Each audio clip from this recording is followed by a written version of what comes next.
Evdem û hemû demê we xêr û xweş bin. Îro em dîsa bi bernameya çaralî pêşberwanin. Li çaraliyê Kurdistanê û cîhanê gelek bûyerên siyasî, civakî, leşkerî diqewimin bi newê jiyana me ya civaka me jî hez dibin bandora xwe. Belê em ê di vê çarçoveyê de mijarên me eleqedar dikin îro dîsa bi mêvanê xwe re niqaş bikin. Bi taybetî em ê li ser siyaseta Türkiye ya rojhilata navîn veya baaxivin. Belê gelek alî wê heye Türkiye alî Afrikaya, Afrikaya Bakur, navenda Afrika, deverên cîhanê geleka em bêjin hêzê wê dîsa Qafqasyayê hêzê wê henin, hûn hesabê wê siyasî ê leşkerî henin. Di vê çarçoveyê de îttifaq û hevpeymaniyê wê henin. Lê bi taybetî li Sûriye, Îraq çi dike û vê va girêdayî Bakurê Kurdistanê dixwaze em bêjin meseleya Kurda çawa çareser bike. Vê hêlê va erênî neyîn içine em bi mêvanê xwe re niqaş bikin û ev ê mijara me be. Niha îro mêvanê me li ser sahne stûdyoyê Nevav Xelîl berpirsyarê navenda lêkolînên Kurdî. Dîsa Ferhat Özsoy nivîskar û dîroknas her dişî xêr hatine. Li ser Skype jî bawekî online li Başûrê Kurdistanê Feyrûz Mihemed ê beşdarî vê beşê bibe. Pişta jî mêvanekî me dîsa Adem Özgür ew jî lêkolîner û akademisyen ew jî beşdarî bername me bibe. Pêşî ez dixwazim stûdyoyê hinekî dest pê bikin. Pişta em ê herin Başûr zêdetir agahiyê teknîkê hildin.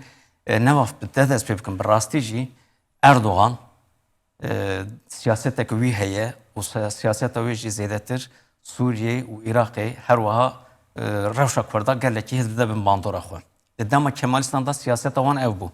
Digo yani siyaseteka pasîf bû, di cîhanê de aştî û li Tirkiye aştî digot. Yani wî avayî nav xwe da siyasetek dimeşan. Tamam hemberî Kurda gelek mesele hebûn ew tiştekî din ama Erdogan êdî dervey sînor hesaban dike.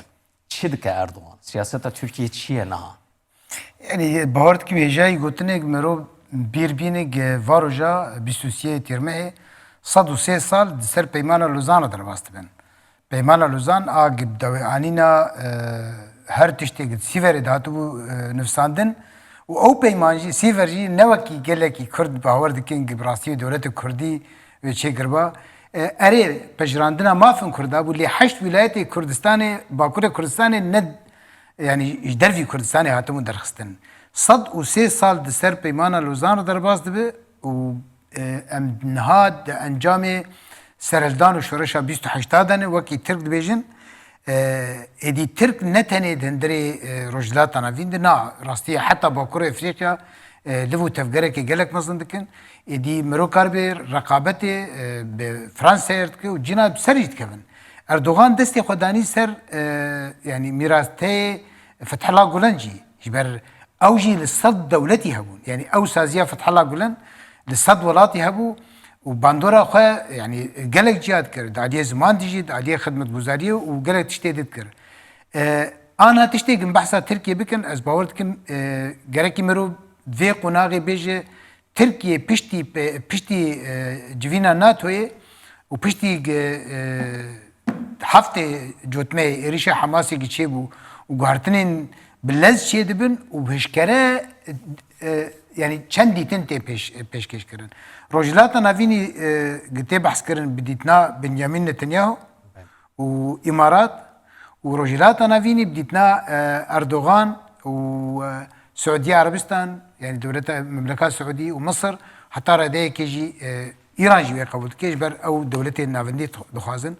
Lê di vê kêlîkê de Erdogan ji alîkî di xwe serkeftî dibîne û ji alîkî de metirsiyê wî jî mezin dibin. Ez bawer dikim yek sedemê gê heta niha qebûl dike mirov karibê di nav dikevane di pêvajoya aştiyê dimeşe ne bi dawî dike û ne tacîdar dike gi bi ser keve heta niha ev e. Piştî civîna NATOyê û ew gotin û pesindanê ji aliyê Donald Trump jî guhdar kir û tedî pê jî kêfxweş dibû serxweş jî dibe. Êdî mirov bendî qonaxek nehe. Di alîna de li hev dikin nûnerê Donald Trump yê Sûrî Tom Barak me bestan pê Tom Barak nûnerî wîna ji bo Sûrî ji bo Iraq û bi bandor herêmê de gelkî nêzîkî Tirkayê û heman demê de gelkî nêzîkî serokê Emerîkayê jî. Ne yek bêje normal nêzik bu. Ne her berpirsê Amerîka nêzîkî Donald Trump'e wekî mero yani fêm dike. Di encam de qonaqekî nehe li ser mesela Kurdî bimîne. Gê bixwaze wekî destpêka berî peymana Lozan bê em zekirin. Ew kesê dixwestin gi Tirkiye ya Kurd û Tirka be wê tedî ne çîroka hezkirin û yani hez dike ya hez nake. Ew kesê dixwestin ew welat ê herdû be wê qonaq ne dest pê bike. Yan jî wê vegerin berî heştê û çara yan jî veger heta 23 têrmehê yan jî bibûrîn vegerin sibata 1925 berî 100 salî gi Kurdayê dî piştî 2 sal ji peymana Lozan serhildan û şoreşa yekemîn pêde kirin. Edbê Amerîka û heta radeyekî Brîtanya jî nepêrine girawşê aloz bikin ji ber gelekî behsa meselê qenala dibe û rêyê hevrimêj dibe û rêyê dibe bahor dikim ê behsî bikin. Rojhilata navîn pêwîstiya aramiyê heye û ew aramî jî gerekî yek jî navendê wê sereke Kurdistan e û İran. Bel, naha Brez Özsoy, yani Türkiye vekî nevaf aynı zaman Bakurê Afrika'ya, Libya'ya, Sudan'ya, Cezayir'e, gelekçeya hem hêla aborî hem hêla leşkerî. Dîsa Kafkasya'yı em bêjin şer Ermeni û Azerca da roleke mezin lîst. Niha li başûrê Kurdistanê em bêjin wek baregehê wê henin. Sûriye dîsa bawayekî aktif e. Qeterê hêzê wê leşkerî henin û danûstandinê wê xurtin. Türkiye yani pergala Osmanî ji nû ava dike. Kuda diçe ev hêza wê Türkiye aliyê din jem dinêr nav xwe de ne mesela Kurdan çareser dike. Ne meseleyê xwe aborî dikare çareser bike. Ne em bêjin pirsgirêkên civakê yê Türkiye ku hêla aborî, hêla bêkarî û betalî, aweretî gelek arozî astengî henin. Ne dikare vana çareser bike. Yani ev çi ye? Yani mirov dikare hinek tiştên bingehîn deyne ortaya li ser wê lê binêre. Heta 35 sal beri yani heta ku dünyaya dialî hilweşiya rolekî Türkiye hebû li hemû stratejiya cîhanê da. Türkiye çi bû? Türkiye endamê NATO'yê bû. û dema ku hatibû sazkirin jî şîrîkê İngilterê bû. û wekî İran, Türkiye jî li hember Rusyayê, li hember Sovyetan wekî setekî bû, wekî bendavekî bû. Ne dihiştin ku Sovyet werin rojhilata navî. Du hev devletên mezin bûn û ew devlet wekî bendavek pêşiya Rusyayê girtibûn, Rusya li Kafkasyayê mabû. Dema ku sistema Sovyet hilweşiya sa valahiyekî derket rolê. Valahiyekî çawa stratejiya rojhilata navîn li ortê maba. Arast hemû dünya ne dizanî bû çi bike. Ji ber ku li Rusyayê demê Yeltsin hatibû, camerekî serxweş bû, ne dizanî bû çi bike. Sistemekî hildiweşiya û kes nizanîbû ev sistem heta ku derê berdewam bike. Sistemekî nû çawa tê avakirin ne diyar bû. Di nav Nûsyayê de hêzên oligark derketibûn. Serê xwe hêz bûn, quwet bûn. û li Tirkiyeyê jî a rast şerê Kurdan û Tirkan bir bû. Tirkiye jî nav xwe da ketibû nav çeteyan û koalîsyon çêdibûn. û li rojhilata navîn jî hem li Iraqê û hem jî hinek deverên din de problem derketibûn. û paşê ji ev problem em dizanin ku gihişt Libyayê, gihişt Cezayirê, gihişt Mısırê û herî dawî jî gihişt Sûriyê. Tabii di vê navberê da Türkiye jî hêdî ev 25 salên dawî da hêdî xwe serhev kir. Hêza xwe anî cemhev. û a rast jî wisa di bingehê da li hemû rojhilata navîn. Dema ku em behsa rojhilata navîn dikin ji Magribê dest pê dike heta sînorê Hindistanê ye. ji Kafkasya'yı dest pê dike heta Somaliye heta Sudanê. Li wê mintiqê da xwe belav kir. Ev tax axên Osmaniyeyê berê ne. Dema Osmaniyan da li vê derê hikmê Tirkan hebû. Tabii ne tenê li vê derê, li Kafkasyayê û li Balkanlarê jî qasî 300 sal, 400 sal hikmê Osmaniyan çêbû. Loma Türkiye pir rehet dikarîbû van deveran xwe belav bike. Kêm zêde li van deveran bicîbû. û anha ew rewşê ku em ketine êdî dinya li rojhilata navîn da ber bi sîstemekî ve diçe. Ji şerê heftê cotmeyê şûn da ku Hamas êrişê İsraîlê kir û İsraîl bersiv da êdî xuya dibe ku dinya û İsraîl bi pêşengiya İsraîlê da sîstemekî nû dixwaze ava bike li vê herêmê. Çi ev sîstem? Ev sîstem ew sîstemê ku kevin hebû, dengekî hebû li aliyê Türkiye û li aliyê Îranê dengekî çêkiribû. Ew denge bila hilweşe, sîstemekî nû ava bikin û pêşengiya İsraîl û hinek deverên Ereban dibe ku paşê jî Türkiye têkeve û sîstemekî nû bê çêkirin. Wisa dibînim ku dema ku şerê heftê cotmeyê dest pê kir êdî xuya bû ku Îranê ciyê xwe da namîne.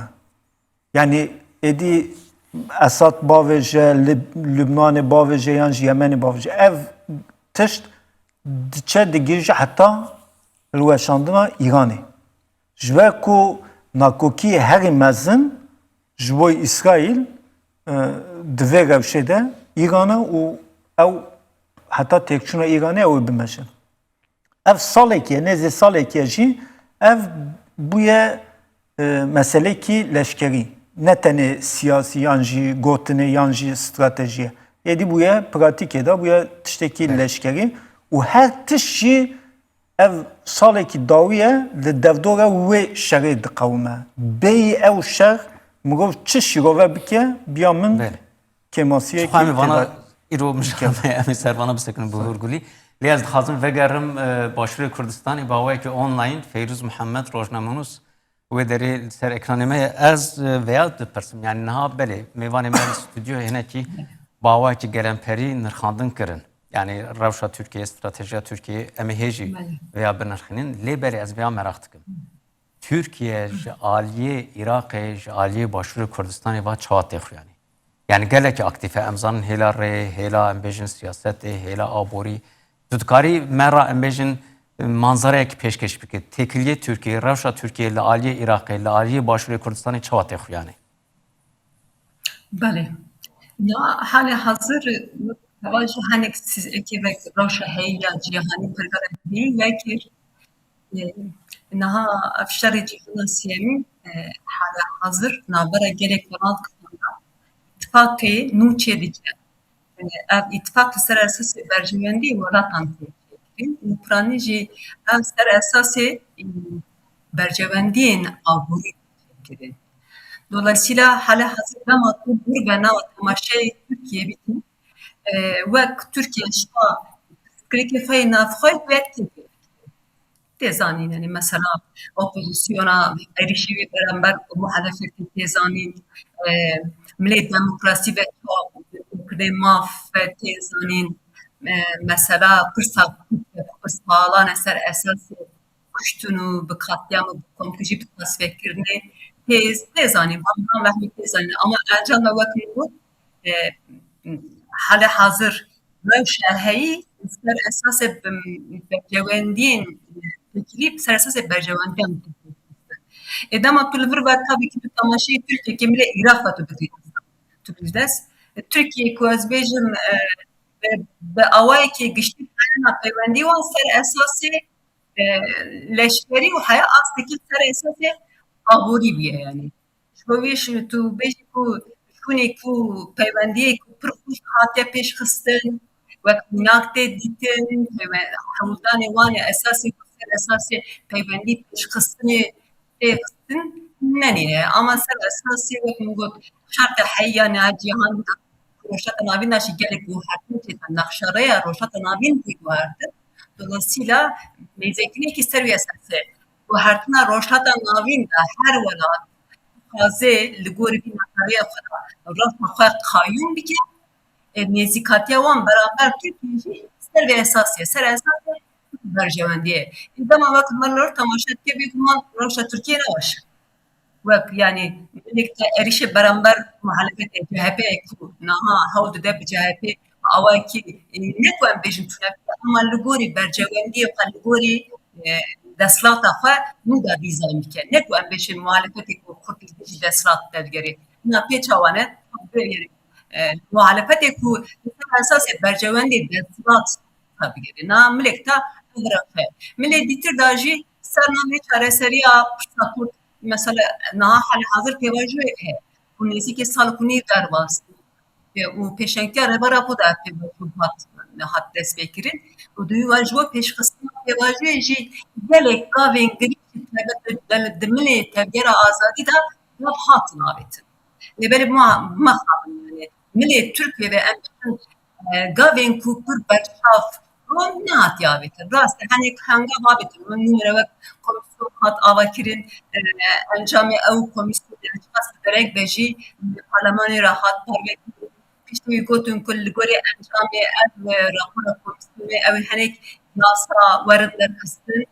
Le vak got mukhabın rıkme ku buçan meclisler bile derbasıya her ku duça derbari ev yasa kutunun parlamento ser guftugô bikin yani yasa eredik yani ser esası çareseriya fırsat gaveki green bir havetin ve vajub peş bikeri le hayana vak gaveki pratiki çap naat havetin her kuduça siyaseteki vakti peşinde taluk kurunu oyalama siyaseteki var meşandı. Tabi Irak şimdi ligori bir roşaheyi Peyruz Muhammed از yani greday gotuna ve az hazır veya bipirsim. Naha ve kiveş kalkır embejin Türkiye ve kitle xuyani yani dınav xoda ev erişin CHP embejin perkala xunu ve sazdika xorra organize dika u pişti ve ji ev hevtinin NATO'ya wan u gelek mijar gelek ali ve henin وقتی خویانی ایدی باندورا و ایل عراقی چه بیه نه sadece برکو بری ویژه خو ام بیشن هن رایدار ترکیه سروکی میتهاتی دیپلمات تیوان تی نویسنا چیدکن هلا لشکری و ام بیشن پرگالا خود جاردن دودن رونشتاندن نه تنه حریم کردن بیشن لباشی قایوان هی دچاپمنی تی گوتن وکی ترکیه گلو چاوی خو بری شنگالی کرکوکی مخموری وان درادای دیسا هلا آبوری ام بیشن هن ری پروژه ری هنن هناك مثلا دبيجن وخيالينا لي ام دينرن هن بروجن تي تشكرن اما عاليه فيلي شي ريكدن هي مثلا عاليه سوريا رنها بري دسر باشور كردستان ريد چون ها عاليه سوريا را اوخات در باسكرن و عاليه كردستان وارا دركت ام بيجن ودج مثلا كي گمركي وانا هبو بياواي تركيا هندشتان جبو بيشروجي بلان دك مثلا كوريدورا رينو نو اما ये है ही जिन्हें कि दुगुहरने रास्त müdahale edildi yani avaya vederi tekliye kurdan tekliye reveberya Irak'ı bir şey Irak'ı duguhar reveberya kanu heye beri meddit bir Sudan'ra tekliye on gele ki hoşik bun le ev reveberya usaya ne usaya deve çerçeveye da yani vederi çede kavme peybendi mesela Türkiye ile Irak çede kavme çapemenya Irak çede beje Başuri Kürdistan'ı çede beje yani neziktaya olan Türkiye çiye o yakşı embejin evcud hazın Türkiye mesela çareser be yedi mesela Kürt her arli bir keve açtı aramiyan şey ev çede hazın. Bale. Nas tışk bejin. Bale. Na hali hazır şerri cihana siyamin esas du hanga du link meşiyay kayyum kırna hegemanya ya diyamin ji ser esas bedesxısna çafkaniyen enerji. Yani esas matkaribeci bu yani dakırkına afganiyetin enerji yani uze. Dolayısıyla naha taybet şere Ukrayna Rusya eğer te biravel Avrupa hayrana Gaza Suriye'nin Gaza fazayı atışan kırın. İşte şer İran, Amerika و İsrail jî nekutene li Avrupa em bêjin. Cihanê de bi giştî pirsgirêk qeyrana yani krîza petrolê yani neftê hatiye. Dolayısıyla taybet ev her du şer û encamê van her du şeran li cihanê taybet hinek zêdetir welatên Avrupa ama bi giştî cihanê taybet dest bi xistina çavkaniyên enerjî ji bo wê çêkirina rêgê enerjiyê yê aboriyê giringiya wan derxist pêş. Di vê warê da piştî şerê Ukrayna û Rusya Avrupa welatên Avrupayê bi giştî berê xwedan rojhata navîn. Çima ji ber ku navenda neft û gaza sûrûş navenda wî rojhata navîn e. Taybet çar parçe welatê ku Kurdistan bu welata negirîdaye yani İran, Irak, Suriye û Tirkiye. Yek milê çavkanî enerjî li ev welat taybet navenda wan di Kurdistanê ya duyemîn jî ji bo yani veguhestina ev enerjî yani wek petrol, wek gaz ew xet û korîdor yani dikir de esasa xwe bêjin jeopolitik yani giringiya jeopolitîk ev her çar welatan derkete pêş. Di vê warê da wek taybet wek min got pişta şerê Ukrayna Rusya li gelek welat ketin ji roldanê yani çêkirina van rêgaya yani veguhestina enerjiya rojhata navîn ji bo Avrupa û bi cîhan bi giştî. Li ser vê esasê bêguman carekî dîtir rolê Tirkiye, Irak, Suriye yani konumuna wan a jeopolitîk giringiya wan derket pêş. Ji bo wê ev taybet ev şer welat hûn wek jî sezîn. Wek me şerê cihanê diye SMî ser esasa qeyîmbûna hegemonyê jî derkete pêş. İsrail ji vê aciz bû. Çima ji ber ku ev ji bo yani planê ku xwe hegemoniya xwe qeyîm kir rojhata navîn de ji bo wî metirsî bû. Çi kirin wî demê eger têbiya we yani rêga enerjî dibêjin ya ji ber ku Hindistan, Suudi Erebistan, İsrail û Yunanistan derbasî Avrupa ew proje pêşxistin û Amerîka û welatên Avrupa jî piştgiriya xwe ji bo vî proje raberkirin ji ber ku ev proje ama min demê gotiye pêş li qeyrana û zê digirtin heya astekî. Ev proje eger têbîra we car jî Irak, Tirkiye bêparma. Yani nav vî proje de cî negirtin. Yani esas xwe da ev tê wate ku yani konumuna wan a jeopolitîk lawaz bû. Bes piştî şerê taybet şerê İsrail, Amerîka û İran taybet girtina tengava Hurmuz yani gerû Hurmuz carekî dîtir rêgeyên alternatîv li ji bo deryayê bejreyên bejayî bû rojev. Piştî ku işte wek min got tengava Hurmuz hat girtin yani rêgaya deryayî yani pasîvize bû wî demê rêgayê bejayî yani ji bo hemerdekirina neft, gaz, ji bo veguhestina taybet wê min got ûze işte alternatîv rêge pêş. Ev alternatîv rêgeyên pêş lê bejayî ya henê bi demkî yê milê aborî da jî welatan Kurd tengav neke zûtir ev pirsgirêk çareser bibe. Kîjan rêgeyê bûn işte taybet belkî em demê pêş de jî ser taybet ser bisekinin em dibêjin ya Banyas, heta Banyas, Kerkûk, Ceyhan ji wir jî çûyîna Avrupa. Yani ev rêge giringiya wî derket pêş. Türkiye zêwek dibêje la yani wek fîrsatekê mezin dît ev wek min got ev taybet projeya korîdora enerjiyê de bêkar mebûn giringiya jeopolitîkê lawaz bûn hinek bi projeyên enerjî ev konuma xwe ya jeopolitîk ya giringiya xwe cazî dest bikare. Di vî milî de tabii ki işte ev çi kirin bi taybet bi Iraqê re bi piştgiriya Qatar û İmarat ev rêgaya geşepedan dibêjin ya ev proje pêşxistin. Berê heskî ez vê hinekî mêvanê stûdyo jî bipirsim ji ber ku gotinê we gelek giring in bi taybetî ji nevav haliyê Sûriyê û yek ji van mesela eleqeder dibe lê hûn navenda Kurdî de jî em bêjin evan gelek tên niqaş kirin bi rastî niha du tişt henin. Feyrûz Mihemed Cîhanî Ziman berê him projeyên jeostratejîk ê dem dirêj henin. ام بیشن یک نه آی مکتب بیشن که او هندستانی دست پید که حیان اسرائیلی گوری ویا حرم تی دیزاین کرن لبلی هندستانی اکتوال هنن yani Hindistan ne çarptı mesela vakti Tengava Hürmüz'ü berşer İran, İsrail, Amerika'yı hatta gırtın ve vakti mecbur bilezgini reyeke alternatif hatta gündemi hatta rojavi. Naha dut işlemdi binerin. Yek mesela hayan naha hatta Kerkük o Ceyhane ya Türkiye radar bastı bu. Cardın peyman çekirin. Jiber kavaya ceza yapın. Net hatı bu xıttımandı, sekanandı. Cardın veya aktualize kirin. Vakitinde ise Kerkük Banyas خازن ویا اکتوالیزه بکن ویا خورد بکن حیاب کرن خاطر دن چه بکن لی اواناج هی و گاوه مریت دنینن اما باوای کی لزگینی گرکا petrol بگیجه پیاسه جهانی و نهاد سر سوریه را ایدی دست بکن علی کرکوک مسئول یعنی دوری کو باشور کردستان عراقی petrol درد که به تانکی را سر سوریه را سر ترکیه را درباست کن yani ev çi be mesela hentişten rojane aktüel u demdireş aloziyeye kaose yani jiber ve aramiye diçe rola Türkiye diverda çiye Mesela Tengava Hürmüz'ü alternatifi tine.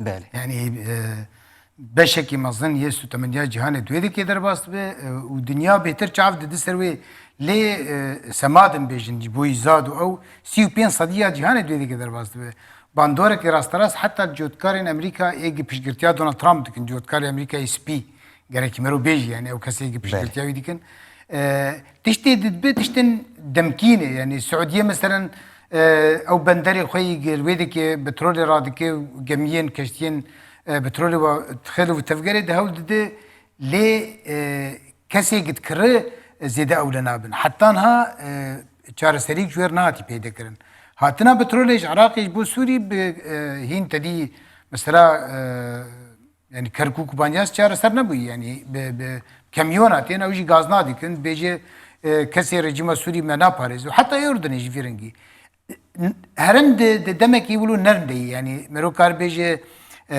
deharak hin rengi ne girdiye her yek havdani xod ki ana İran xod bine geleki bayeseri ve germe ve bilinde xod bine serkefti و taybet pişti ditin beşek jo pozisyonu li bu tevger nekir و milyona derketin cenaze Khamenei tevge yani tedi nefşe ki hatun kuştin و إسرائيلي لبندوي كان كيف مثلا روشة تفلي هفكن أنا وقت نمونه إسرائيلي بين بإيران بلان ذكر دوران ترامب كوشن يعني تخازن في بيواجه دي بداية بكن ودي ساعة تكفن يعني تكفن بيش ده جبر ديتني دونالد ترامب وديتني بنيامين نتنياهو نوا كفن وجبر فيجي يعني ناكوكي مزن دركتن وقوتني تندو توجي ترامب جي سروك وزير إسرائيل كر باورتكم ديروكا تكليه دولت اسرائیلی که 1948 چیوی حتی بری چند روزش کسی که وی تندیه ناخویه ده انجام ده هر یک حاضری خود که ویل هفکرنا ایران و هفکرنا ایران و امریکا و چوابه نتنه نرخاندن لگورویتی خو حاضر بکه آنا ترکی چه دکه ترکی جالی که ده تکیدیا ایران رقطنا که وکی ده هولدان خو دکه دستوردان خو دندری عراق زیادتر بکه لشکری ویل ویر هنه بشکی سنیا خمیس خنجر و حلبوسی ایگس بری سروک پرلمان و سروک پرلمان هاجی پیشگرتیا وادی که و مترسی هیه که تنبارک هین هبونا ترکی العراقی خورد بکه جبر تنبارک بجید به سیستم فدرالیزم نه سیستم کی سرکفتیه مترسی سر باشور کردستان بخوشی yani cemme çeydi ki وجاب رأيك باشوري كاربريل برفي مسألة بقرب كاربن أوجي حكومة أخوة وتشتيت شكل لسوريا روجي داويد نقاش هات كرن ديسا قالوا شرع وشكداري أخوة كارن دستي ورداني دندري لبنان دبكن بإذن تركي بإذن تركي نكارن بكن وقت متشابه منيا عربي شوبان وقت بشكي تشتيت تشابه منيا تركي تيجوتن خویای وقت لهفکرنه کی وقت هولدانا اری کرنه کی جالی ترکی ده به گهنک چقدارین حکومت سوری بر ارتش سوری تنه هنک چقدار چونه لبنانی چونه طرابلس یک پاریزگاه لبنانی جی سنایی و سنیه تندراو لیدکینه و ترکی جی لیدکی خورده هنک سوری چونه لیدکی چقدارین حکومت سوری چقدارین رژیم سوری ایرانی گفاد خو و اسرائیلی رو برسفدا خویای اسرائیل آگادار بویه اون بارگاه اون دستوردانی بکن یعنی ببرین اون بارگاه سوری چیکن امیش بارگاه سوری چیکن یعنی وکی شرع بیجه تکاری دستوردانی بکه هنک داخوازه ترکیه علی پالمیرا ایوانا وانداره ام بجن داخوازه ترکیه خیلی علی امریکا ده برای شرع دستوردانی لبنان ده بکه لأمي هبونا خو سوري ده ببارقها چيكن أمي هبونا خو سوريا كي دري چه بك قالوا تشتكي وهيلي با آگاهيك بري هول دا علي حما چيكل علي حمص چيكل أنا جينا ده نل باشور إسرائيل دست بيكي قوتن باشور قد خيط نزيكي وبه إسرائيل أنا بشكي نيجي آخا سوري أنا تركيا دخازه إسرائيل قرار كيد که مثلا حریم کردان چه بك حریم درزیان چه بك اگر إسرائيل يعني إسرائيل أنا اجد شيء خازن بارا إسرائيل باشوري لبنان باشوري اري سوري اري أنا غير جولان راست دفرنج درعا هنا درعا جو تماشواني جدر في روجافا زانو درعا باريزغا سوري باشوري سوريا قناترا هنا يعني اوج دفرن قرتنا بري جولان تدي وجود هاتي بندس اسرائيل اسرائيل بمي او دفري نهجم كتني دي بمي بارغاي خلور تشيكن جه تركي بارغاي خسوري تشيكه امش بارغاي خسوري تشيكن دسبيك الهفاتن بريكرنا ترامبولو بو تركي گرکی نزیکی باشور سوری نبیش بر باشور سوری که سر سینور اسرائیل اون وی خراب کن امیش وی خراب کن و هاتنا خو نتنی ماین دب کن امی بارگه لشکری چه بکن حمود قناغه تستی دی تجربه دی ایدی و کیده که هر و چوابه به حتی ها نگلک زلاله آدم از ده بپرسم آدم جی لسر اکرانی میه نها یعنی گاوک تئوری تی آخافتن گلک تشتی گوتن ام بیشن یانجی ایکو کمپری حزکند بیشن امپریالیزم آمریکا اسرائیل اف پلان چکریه اف پلان است سالانه ای بچن فلان تشتی هات گوتن راست دبی یعنی هر دولت استراتژی چیدکه پلانا چیدکه ناتو مدجینا ناتو دید دیسا پلان سازی چکرن اما تشتی که دینجه هیه لی ام دنرن اوقا پرسکریه که آلوز ناو هف دا هنن yani حسابی Türkiye بنرن İsrail naha hevketine رقابت آنها عربستان سعودی حیات بگره پاکستان انیه که به ایران امبیجن تنگا و حرمزه گرد یعنی گل جا استراتژی استا حساج نکردن ری یعنی هزا وان یعنی اوج گاوان داوج یعنی siz آخر را ارگانیزه کن جنوبا چیدکن یعنی ev آلوزی و استراتژی حرم روجلات ناوین چقاسی بگیجن انجام تو چه دبینی و قلم شی و تبلیغیه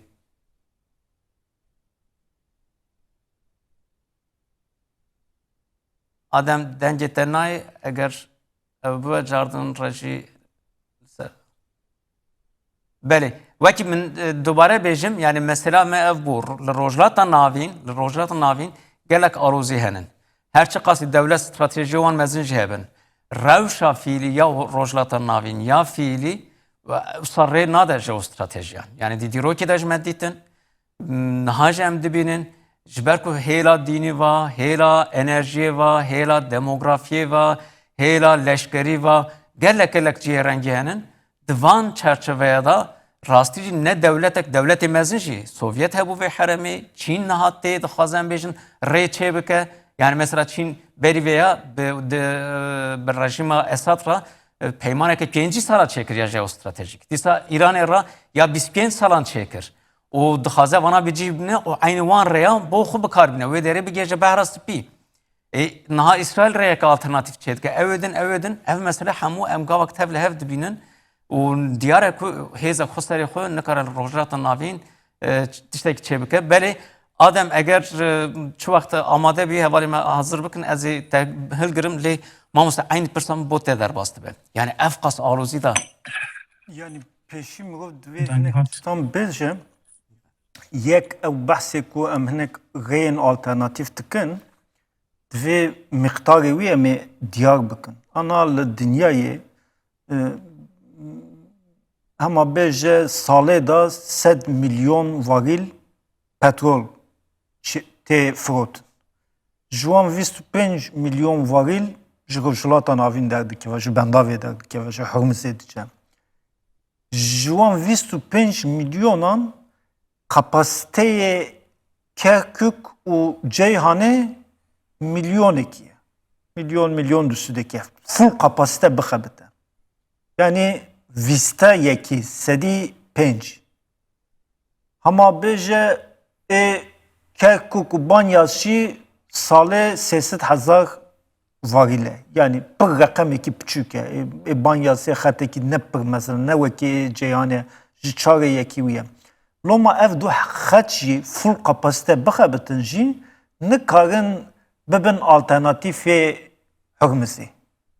Ji sedî 5, sedî 10 ancak dikarin tîjî bikin. Loma alternatîf Hurmizê anha tune. Suudî jî dixwazin işte projeyê wan heye Musa dixwazin bikar bînin falan bêvan.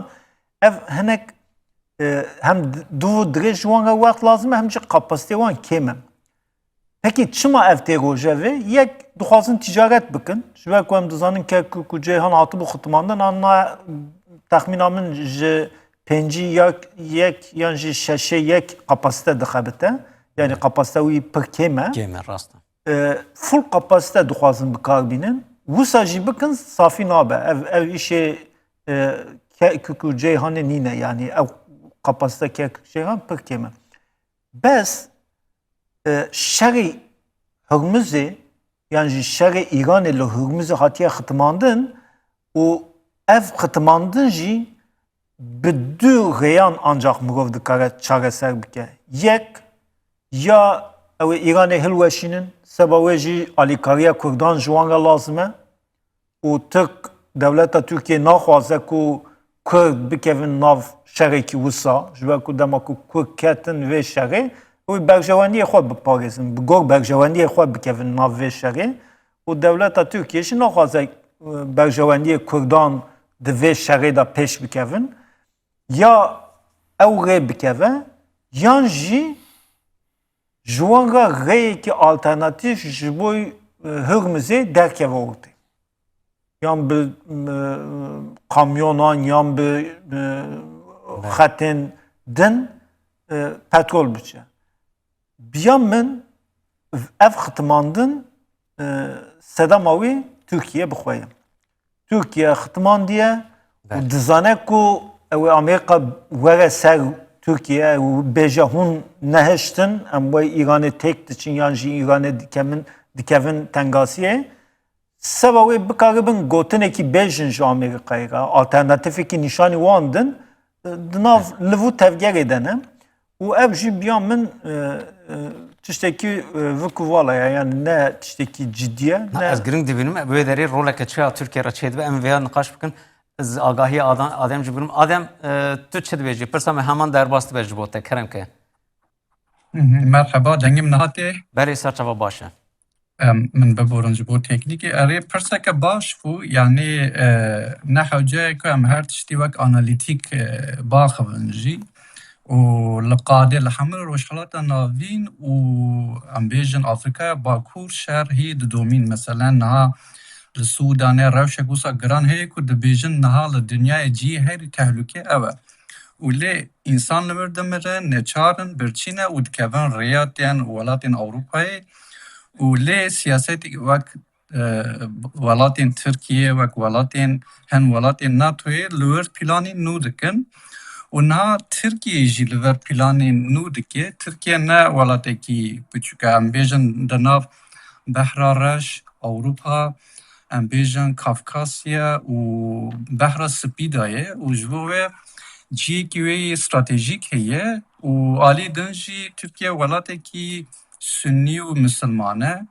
Lê têkiliya wan a bi em bêjin di Îranê re jî heye têkiliya xwe Kurd jî nake bes nêzîkê wan jî nabe wek em bêjin Hizbullah û rayedarên Îranê jî. Li aliyê din xwedî li Gazê derdikeve em bêjin her car İsraîlê şermezar dike bes têkiliyê wê bazirganî jî berdewam dike. Bi vê alî li aliyê din jî bi Sûdî Arabistan, Qatar, Îmarat em bêjin welatên Erab re jî hê têkiliyê xwe bihêzin bes ew jî em bêjin aliyekî de jî qelsin tiştek bibe wê şereke di nav wan de em bêjin nekokiyên di nav wan de jî derkeve. Tirkiye wê sîstemî diparêze. Li aliyê din jî wek NATOya em bêjin ev li Ankarê hat civîn hat li derxistin di roja têkiliya xwe bi Amerîka bi welatên Ewropayê re jî gelek Kurd kiriye û ji ber vê jî hem çekan difroşe welatên din, hem dronan difroşe, hem jî em bêjin li nêzikê xwe Iraq, yan ji Başûrê Kurdistanê, Sûriye, li Rojava, li Îran, li em bêjin Rojhilatçî siyaseteka nû, siyaseteka wek berê Osmanî dixwaze bimeşîne. Çima siyaseteka Osmanî ez dibêjim? Tirkiye ne tenê heta ku Bakurê Afrikayê diçe, Somalî diçe, Eritre diçe, Etiyopyayê şerên di nav xwe yên nav Afrikayê de jî mezin dike û çekan difroşe wan, alî din bazirganiyê dike, xaniyan çê dikin, taxan çê dikin. Hem siyaseteka nû ava dike, hem ticaretê berdewam dike. û li ew ê jî em bêjin li gava din em mêvan jî axivîn, tu jî te jî anî ziman, li alî din rêyeka nû dixwazin vekin. Ev rêya çi ye? Piştî şera Îranê û dîtin ku Süveyş, Kanala Süveyş û Hürmüzê û her cara şer derdikeve. Bes ciyekî nû heye, dixwazin rêyeka nû vekin li ser Basrayê, heta Tirkiye rêyeka nû vekin û hemî bazirganî ticaretê bi wê rêyê de li ser Tirkiye bînin Ewropayê. Ev jî em bêjin armanceke Tirkiye ya nû ye û ji ber wê jî siyaseta xwe ya min hez bikin an hez nekin, siyaseteka nû û ji bo xwe baş dimeşîne. Di vê navberê de jî em ê warin Kurdan helbet, belkî zû ye em warin Kurdan û siyaseteka şer jî dimeşîne. Em bêjin Şengal tehdût dike û diçe aliyê din Başûrê Kurdistanê hemiyan tehdût dike. Li wir diçe siyaseteka nû İbrahim Kalın çû wê derê, hem hevdîtin kirin, hem bi PDK re, hem yenekê re hevdîtinên nû kirin. Dixwaze li wir jî siyaseta Osmaniyan bîneka çawa bibe, siyaseteka nû dibêjin yani dîzayna dinyayê ya nû dê Tirkiye li vir çawa bihêz bibe. Trump çi soz da Erdogan ji bo van siyasetan bimeşîne, em ê wan bibînin. Ya min hêzek jî daye Erdogan, piştgirî dide Erdogan jî ji bo siyaset dîzayna nû, ji ber vê jî ne bi Îranê re dikeve şereke mezin, ne jî bi İsraîlê re têkiliyên xwe yê bazirganî qurt dike. Tu dizanî hem rojnameger ev têkiliyên wan İsraîl û Tirkiye derxistin holê û ev kesan avitin hundir ya ev kesan surgumuz ji ber ku naxwazin ev ticareta di nav wan de jî bê bihîstin. Adem ez spasiyet etkim. Niha ez ê dixwazim Feyrûz bipirsim tiştekî din ya bi taybetî vêya ve girêdayê. Yani Türkiye di dema Sudanî da projeyek pêşxist. Gorî vê projeyê gereka ji Basrayê xeteke rê û riya Hesinî ya bejayî û lûleyên petrolê hemû di ser Iraqê re, Tirkiye re derbasî Avrupayê bin. Ev proje hem Sudanî bo xwe bikaranî, hem Erdogan bo xwe bikaranî. Lê ez vêya ji başlanim, ev proje tenê wek planek ma. Yani hêza Tirkiye heye gelo vêya bicih bîne. Yani wekî vêya dîsan bêjin Tirkiye mesela em dinêrin hemberî vêya dijî Tirkiye plan tê çekirin. Kerkûk banyas tê aktualize kirin, dîsa di ser Sûriye re hem plan qarawan tê kirin. Dîsa Aymek ya Hindistanê heye, böyle ne wekî di stüdyoda birêz Ferhat Öztay hani zaman gereka Hürmüz roleka wê mezin heye, belê divêhin alternatîv jî çê bibin. Ama yani Irak û Sûriye hesabê wê wan cuda tune hemû girêdayê Tirkiye yan jî vêya çawa dinirxin aliyê Iraqê çi tê niqaş kirin?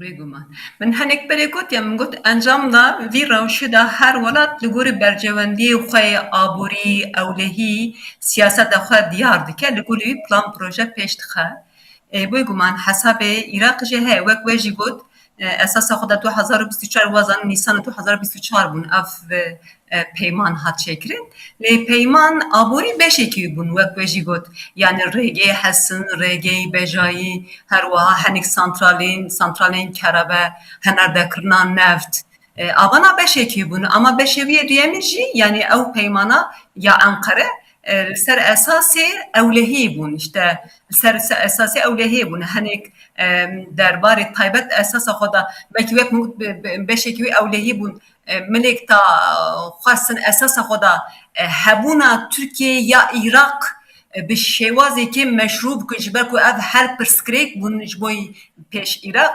جبر کو لگوری پیمانا عراق و ترکیه ترکیه ancak 5 kilometre karib ke ve nafxaka Irak'ı.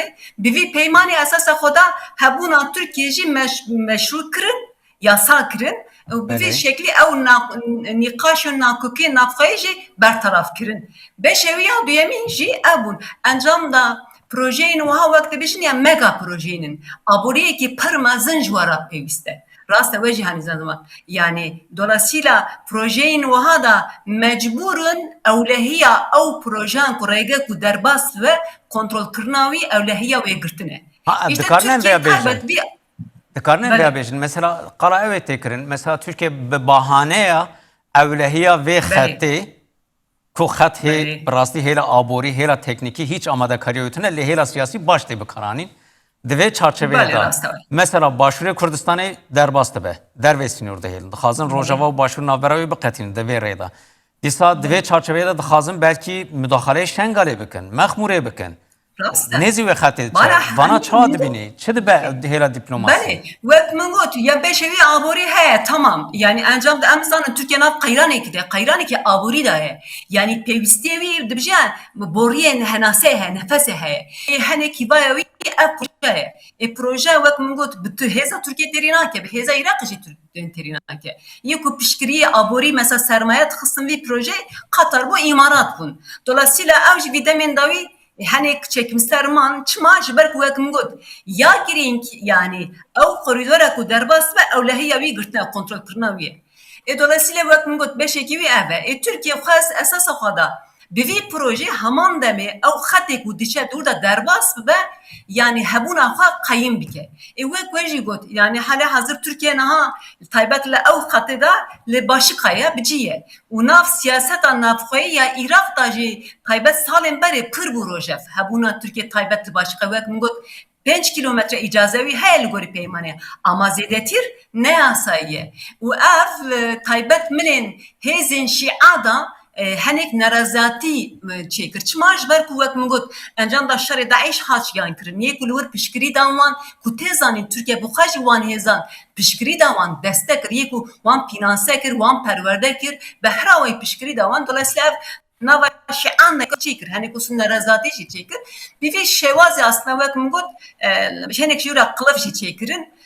Li gorî bir peymanê işte başiqan jî Türkiye hebûna wan li wir meşru bû ku ser esasê ser navê perwerdeyê leşkerên Iraqê hat qebul kirin. Ya dîtir jî encam da wekim got bi vî şêwazê Türkiye xwest ku ew heraman da taybet istixar yani xetên xwe yên îstîhbarî heman demê ekê xwe yên leşkerî hebûna xwe yên leşkerî baregehên xwe yên leşkerî bi vî şêwazê berperewantir bike. Ama wekim got yani ser navê esasê ku em xeta aboriyê diparêzin ewlehiya wî girîng e.